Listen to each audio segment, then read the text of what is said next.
ये 3, 4 और 5 कमरों के लग्जरी अपार्टमेंट कहाँ मिल रही है? यहाँ मिलने हैं अलबाकर पे। अलबाकर बिल्कुल शहर के बीच में। बिल्कुल इस वक्त गुंजानाबाद इलाके में आप मौजूद है।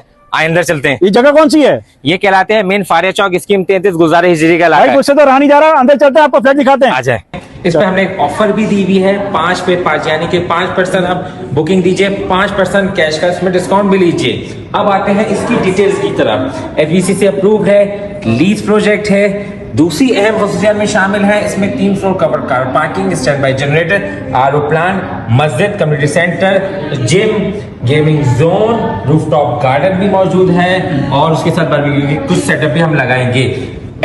सबसे अहम खसूसियात में शामिल है हर फ्लैट कॉर्नर फ्लैट है, क्योंकि हवा और क्रॉस वेंटिलेशन मैं चाहता हूँ हर उस शख्स को मिले जो यहाँ आके रहना चाहता है। सबसे मजेदार बात viewers, luxury apartment 2 bed, 3 bed और 4 बेड के आपको मिल रहे हैं। सिर्फ 5% पे आप इसको बुक करा सकते हैं, कोई इस तरह की आपको सहूलत नहीं देता। असल क्या होता है कि बिल्डर का ट्रैक रिकॉर्ड देखा जाता है। जेबी जुमानी और रिदा बिल्डर्स इससे पहले शहर कराची में 50 से ज्यादा प्रोजेक्ट गार्डन ईस्ट में, गार्डन वेस्ट, बहादुराबाद, शरफाबाद में, क्लिफ्टन डिफेंस में डिलीवर कर चुके। जाना पहचाना नाम है। जगह लेते हैं, एनओसीज लेते हैं, उसके बाद कंस्ट्रक्शन शुरू करते हैं, फिर लाते हैं आसान माना एक साथ पे लोगों के लिए, ताकि एक मिडिल क्लास आदमी अपने घर का ख्वाब पूरा कर सके। मज़ीद मालूमात के लिए राब्ता कीजिए H&N मार्केटिंग या आज ही हमारी साइट ऑफिस विजिट कीजिए, नंबर डिस्क्रिप्शन में मौजूद है।